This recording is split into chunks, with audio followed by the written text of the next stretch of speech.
Everyone, কেমন আছেন আপনারা? নিশ্চয়ই ভালো আছেন। আমি এসেছি একটা নতুন ব্লগ নিয়ে আপনাদের সাথে। আজকে আমি শেয়ার করব যে সকালবেলাটা এখানে কীরকম লাগে, বা নতুন বাড়ির এই আমার ব্যালকনি, অ্যাকচুয়ালিতে ব্যালকনি যা হয় আর কি। এই যে এখান থেকে সবুজ গাছ, আর অ্যাকচুয়ালি খুব ভালো লাগে, দেখা যায় আমার ব্যালকনি থেকে, যেটা দেখেও চোখটা জোড়ায়। তো এটা হচ্ছে ব্যালকনি থেকে আমরা এটা দেখতে পাই। মানিক প্লান্ট গাছ, এই যে মানিক প্লান্ট, এটা এরিকা প্লান্ট,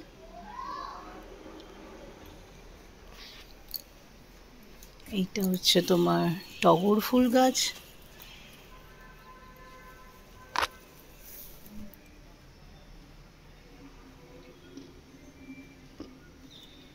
ফুল গাছ দেখলে বরাবরই আমার বাগান খুবই ভালো লাগে। এটা একটা ছোট্ট অপরাজিতা গাছ, এই যে এটাও একটা লাল জবা, এটা হচ্ছে নয়নতারা, এটা হচ্ছে নয়নতারা এগেন, আর সাদা নয়নতারা। এটা হচ্ছে তুলসী গাছ, এইটা আপনারা কি নামে ডাকে জানি না, যতদূর আমি জানি এটা স্বামী গাছ বলে। এটা শিব ঠাকুরের খুবই প্রিয় একটা গাছ। আর এইটা হচ্ছে কি গাছ বলে, আপনারা যদি নাম জানেন বলবেন। এইটা হচ্ছে জবা ফুলের, জাস্ট কালারটা দেখুন,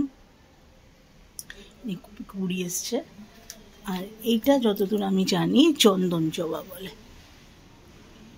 এই যে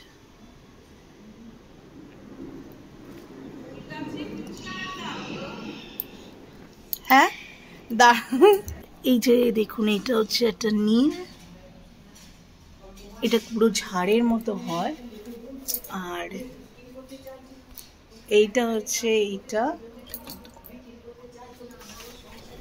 আর এইটাকে হচ্ছে, এটা হচ্ছে জেড প্লান্ট। আর এটা হচ্ছে নয়নতারা। নয়নতারা আমার খুব ফেভারিট, এই কারণে ফেভারিট, এটা হচ্ছে লো মেনটেনেন্স গাছ, যেটার মধ্যে আপনার অত পরিচর্যা করার দরকার নেই এবং অল্প পরিচর্যাতে হতে পারে। রাস্তা পুরো ভেজা, বৃষ্টি পড়ছে, কিন্তু আমার ব্যালকনিতে বৃষ্টিটা আসছে না, সেটাই হচ্ছে মন খারাপ। তো যাই হোক, সকালবেলা এইসব গাছগুলোকে দেখে মনটা একদম খুশি হয়ে যায় না, যেন মনে হয় যে দিনটাই আজকে খুব ভালো যাবে, এত সুন্দর গাছ দেখে। আর আমরা তো আর বাগান বানাতে পারি না বাইরে মাটি দিয়ে, তো বাড়িতেই যদি আমরা ব্যালকনিতে একটু বাগান করতে পারি, কেউ কেউ ছাদ বাগান করে, তাহলেও কিন্তু আমাদের চোখের জন্য যেমন ভালো, মনটার জন্য অনেক ভালো। যুগে গাছগুলোকে দেখলেই সারাদিনের স্ট্রেস চলে যায়।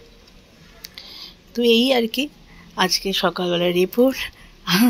সকালবেলা একটুখানি গাছে জল ঠল দিয়ে, বৃষ্টি জল না পড়লেও প্রাকৃতিকভাবে জল দিয়ে গাছগুলোকে একটু সতেজ করলাম। আর এখন হচ্ছে এই সকালটা শুরু হলো এইভাবে, দেখা যাক সারাদিন কীভাবে যায়।